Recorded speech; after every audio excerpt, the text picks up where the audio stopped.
And welcome back. I tell you what, there is no control in the studio this morning, folks, because we are excited because we've got 1 week to go. We've got the big grand final next week. We've got plenty to say about that, don't you worry about that. But this afternoon, it is preliminary final day. One side goes to the grand final. One side is goodbye for 2010. The Werribee Central Centurions, they take on the East Geelong Eagles for the chance of playing in the 2010 grand final, which will be broadcast live, televised live on this very station, Channel 44, Channel 31, analogue next Saturday. So, Dale, who's going to go through to the grand final and why? Well, I think at this stage I'm going to pick East Geelong. I said 3 weeks ago or 2 weeks ago that any side that finished 4th or 5th this year couldn't make the grand final, but on their current form and what I've shown the last couple of weeks, I think they're quite possible they can go through. I think their forward line structure is pretty good. They've got options down there with Closter, Primke, Hill, O'Leary, Jennings, Sponner, Coy goes down there, so they're pretty well equipped with some blokes that can kick goals, take marks. The defence, as Jason said, was probably the surprise, I suppose. At the other end, they're going to have to match up very, very well. I think the surprise last week with Werribee was they started with Pilkington in the ruck. They had Lovell up forward, which was okay. They had Leach up forward, which was again okay to start the game, but I think they really found it hard to control Belpo still forwards, and I think that might be the same thing this week against East Geelong. So I think from last week, I think they need to put Lovell back into the ruck. They need to release Cornish because he was a great player for them, but they're going to need him to play up forward and kick some goals because I think that'll be their downfall. I don't think they'll be able to kick enough goals to win the game. So if he goes forward, it gives them another option, because we know that they're lacking. Kelbert's got to kick goals. Montgomery did kick goals last week. Chug, we know, can kick goals, but they're going to have to be at their very, very best. Their ball work through the middle of the ground is going to have to be really kept clean and crisp. If they can do that, get it in quickly, they will provide a chance for themselves. But I reckon East Geelong will get the job done. East Geelong were very impressive, Jason, and Werribee Central's, of course, very disappointing considering they've been on top of the ladder all year. Can they improve Werribee Centrals? Can they get out of their slump and do maybe the impossible? Or is East Geelong going to take it right through? Well, I think they have to. This is it. I mean, they're in a position now where they can go out in straight sets after finishing on top of the ladder. So I think David Leach through the week would obviously be saying to them, well, look, this is it, boys. One last chance to get in there and have a crack.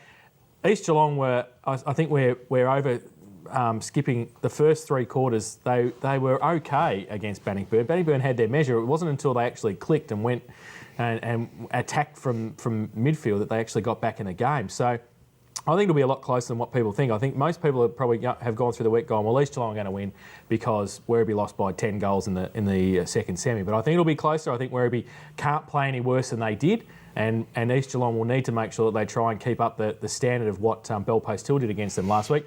The changes that David Leach made in the structures will obviously not work this week because he's shown his hand, so he's going to have to go back to probably some traditional matchups, as Dale said, so he'll probably go back to the back line and strengthen that. He'll put Lovell back in the ruck.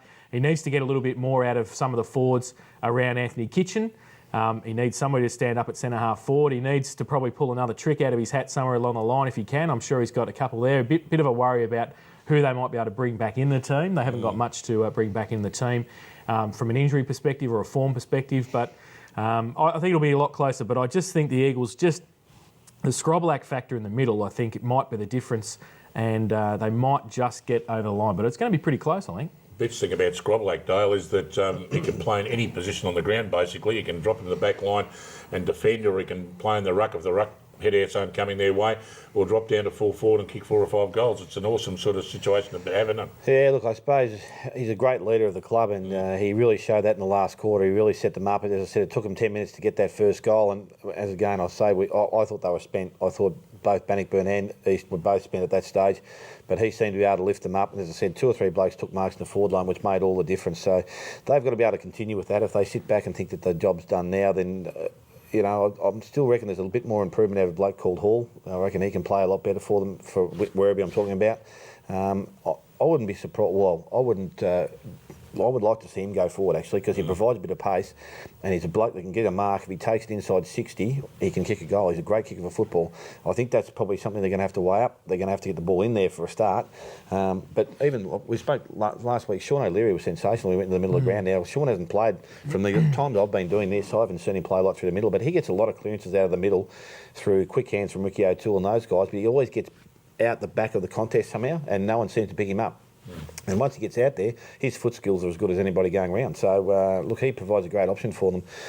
I just reckon that they're playing just that little bit better footy. I just think they'll just get over the line. Anthony Kitchen's got, my calculations, 9 goals to go. Would that be on his mind today or to be far from it? Look, I don't think he'd even cross his mind. I think he'd be just happy really? to, if he can kick 4 goals and wherever he win, I think he'd be pretty happy with it. But he's going to have to kick 4 or 5. If he gets less than that, then whoever plays with him, whether it be Primke or Mark Vetter, then they've done a great job for their side. And, that goes a long way towards, again, East Geelong winning the game. Dino O'Hara's the other bloke that loves this ground, and he seems to stand up regular at this stage of the year and play some pretty good football. Loves the open spaces. The amazing thing about Werribee is that they've always been so strong in the forward line this year. We started the season off with Rosenberg,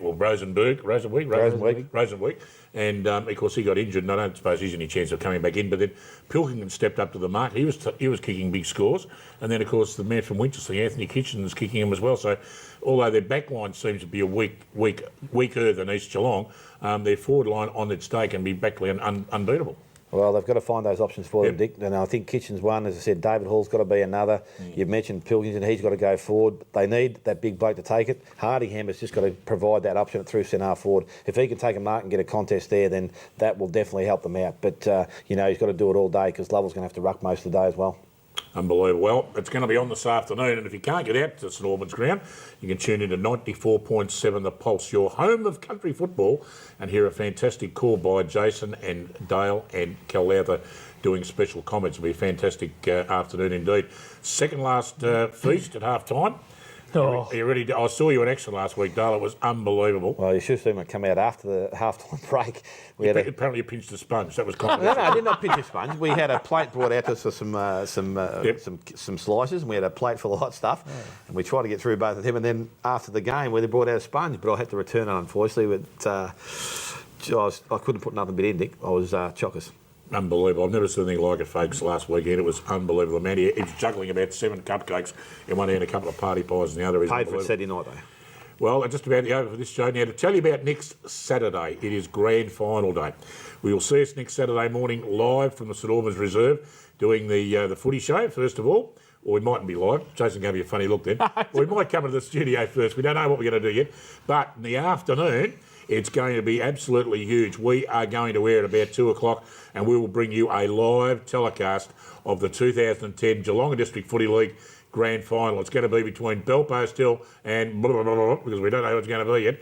But trust me, folks, it'll be massive. Channel 44 digital or Channel 31 analog. It'll be fantastic. We were groundbreaking last year. We're doing it again this year, so it'll be fantastic. So until next week, have a great afternoon in footy. See you all again at Grand Final Day next Saturday. Bye for now.